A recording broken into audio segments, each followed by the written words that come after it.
They called him the richest man who ever lived, but the history books left out the most important details. They never told you where he came from. They never showed you what he built. They never let you see the true measure of his power.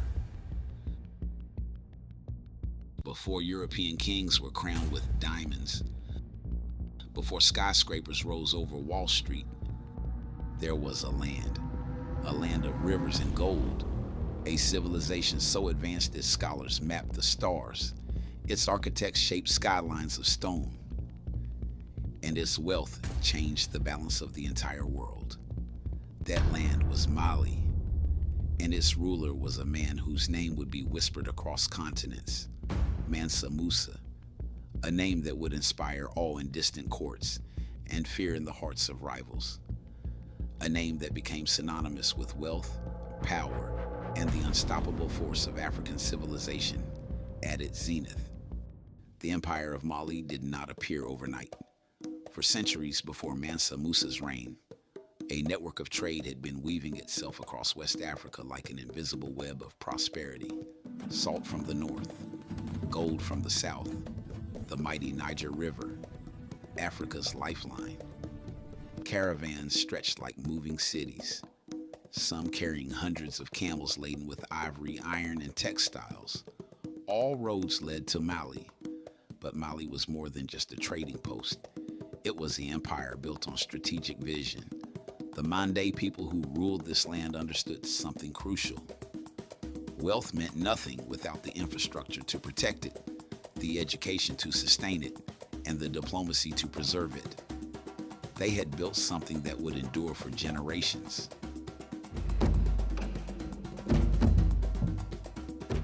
Mansa Musa was born into a royal Mande family during a time when Mali's power was already taking shape. But he was not born to rule. He rose to leadership through something far more valuable: wisdom and patience. When his predecessor embarked on an ocean expedition that would consume him forever, Musa stepped forward. He became Mansa, King of Kings. He inherited an empire vast and prosperous, yes, but fragile.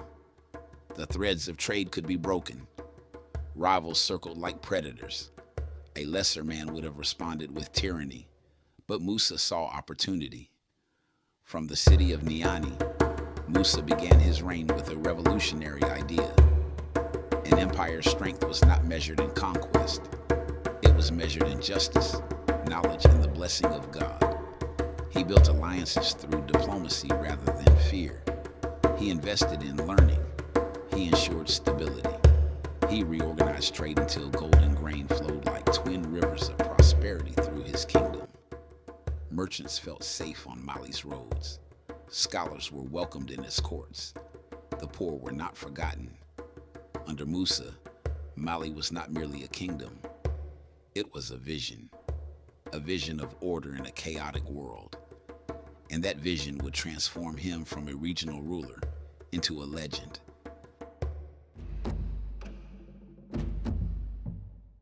In 1324, Mansa Musa made a decision that would change history. He would undertake the Hajj, the sacred pilgrimage to Mecca. But what began as a religious duty would become something far greater, an announcement to the world. What followed was unprecedented. Across the sands of the Sahara stretched his caravan, tens of thousands strong, soldiers, scholars, merchants, servants, musicians. Some estimates suggest the procession stretched for miles. Historians struggle to capture the scale of this journey. 100 camels alone carried pure gold dust, each burdened with more wealth than most nations possessed. This was not a pilgrimage. This was a statement. This was a deliberate message to the Islamic world and to Europe beyond. Africa had arrived on the global stage. As this golden procession crossed through foreign lands, Musa did something that would echo for centuries. He gave generously, relentlessly, to the poor, to scholars, to anyone who crossed his path. He funded the construction of mosques. He provided meals for travelers. He distributed gold with such abundance that some historians struggled to believe their own accounts. So much gold entered Egypt that its value collapsed. Economists would later note that the Egyptian dinar lost half its worth within a decade due to Musa's generosity. What other ruler in history could claim such influence over global economics simply through their acts of charity? To some, he was a mystery, a black emperor from a land richer than legend. To others, he was proof that civilization and power thrived far beyond Europe's borders. Proof that Africa was not a footnote in world history, but a major player. Proof that the continent had produced leaders of unparalleled vision and resources. Egyptian and Arabian chroniclers recorded his name in awe. They described him as tall, dignified, and wise, a man who combined majesty with mercy. In their accounts, he was not simply wealthy, he was noble, he was righteous. He embodied the ideals of Islamic leadership in ways that inspired reverence across the Muslim world. By the time Musa reached Mecca, he had done far more than fulfill a religious duty. He had placed Africa permanently on the world map. He had forced the world to reckon with the existence of a civilization that rivaled anything Europe could claim. When European cartographers later drew the first detailed maps of Africa, they painted Mansa Musa holding a golden scepter and orb, symbols of wealth so vast it defied imagination. His name would remain on European maps for centuries. No other African ruler received such honor. No other African leader was depicted with such reverence in the maps that would define European understanding of the world. When Musa returned to Mali, he brought more than fame. He returned with architects, engineers, and scholars, brilliant minds from across the Islamic world, ready to build greatness. The pilgrimage had connected him to the intellectual centers of Islam. He brought that knowledge back home. In Timbuktu, Musa commissioned the construction of the great Skyscraper Mosque. Built from desert clay and palm wood, its towers rose like prayers of stone, monuments to both faith and engineering innovation. The mosque still stands today, a testament to Musa's vision and the skill of his builders. But the mosque was only the beginning. Musa founded libraries. He established schools.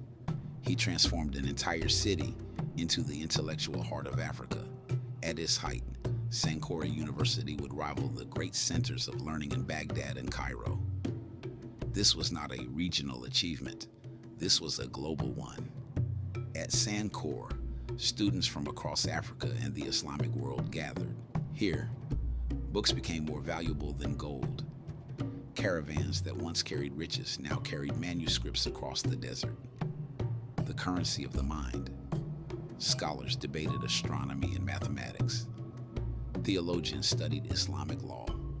Physicians advanced medical knowledge. Artists perfected their craft. This was not a medieval backwater. This was an intellectual powerhouse. Musa's vision extended beyond religion and education. His architects designed cities of mathematical precision, geometry, and grace intertwined. His administrators enforced fair taxation. His legal system merged Islamic justice with African tradition, proving that sophisticated governance was not the exclusive domain of Europe. He created a system where power served the people, not the reverse. For 25 years, Musa ruled. In that quarter century, he transformed Mali from a prosperous kingdom into something greater, a beacon of faith, art, science, and governance. His empire stretched from the Atlantic to the Niger River, a realm that shimmered with innovation and excellence. Trade flourished, culture thrived, knowledge accumulated like treasure in his libraries. This was Mali at its peak. This was Africa's golden age, and the world would never see its like again for centuries to come. Around 1337, Mansa Musa died. With his passing began Mali's slow decline. The empire that had burned so brightly would gradually fade, not in a moment of catastrophic collapse, but in a gradual erosion of power. Trade shifted, rival empires rose, And European powers began charting Africa's coasts, not to learn, but to exploit, not to trade fairly, but to conquer. The age of African agency was ending. The age of European domination was beginning. For centuries, what followed was a systematic erasure. European historians dismissed Musa's reign as myth. They called accounts of his wealth exaggeration, as if suggesting that Africa could not possibly have built a world power before Europe's rise. They rewrote history to fit their narrative, that Europe had always been superior, that Africa had always been primitive, that colonization was bringing civilization to a savage land. The libraries Musa built were raided or abandoned. The scholars he nurtured were silenced by time and colonization. The universities he founded crumbled under conquest. Manuscripts were destroyed. Knowledge was lost. Timbuktu, once a beacon of learning, became merely a name whispered in European myths. Even as the story of his pilgrimage spread through Arab and European sources, his name was stripped of its context, reduced to a mere curiosity. A rich African king, not the visionary, not the builder, not the man who unified trade, faith, and intellect into an empire that rivaled the greatest powers of his age, not the administrator, not the scholar, not the diplomat. They measured his greatness in gold coins, but they ignored that he built nations with knowledge. They counted his wealth but erased his wisdom. They remembered his gold but forgot his legacy. For nearly 500 years, Musa was remembered only as a footnote, a trivia question about an impossibly rich man from an impossible place. But memory, like Mali's great river, cannot be dammed forever. Truth has a way of surfacing, no matter how deeply it is buried.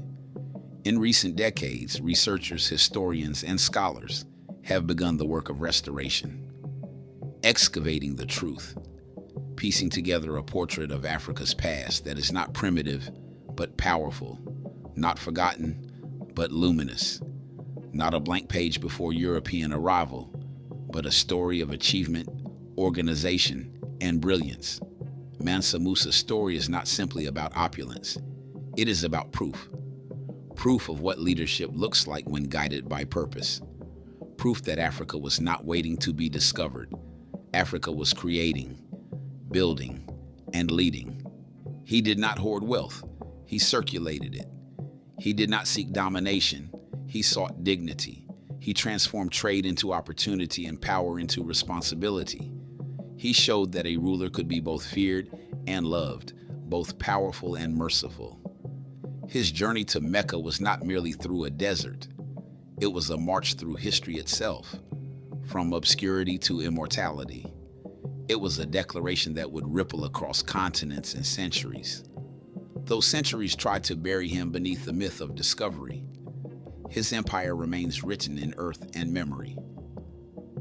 In the stones of Timbuktu, in the manuscripts preserved in libraries, in the words of those who refuse to forget, in the hearts of those who know that history belongs to everyone.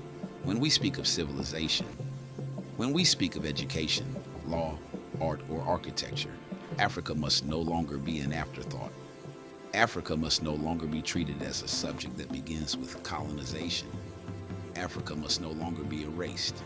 Africa must be recognized as the origin. Africa must be honored as the foundation, because before they wrote history, we built it.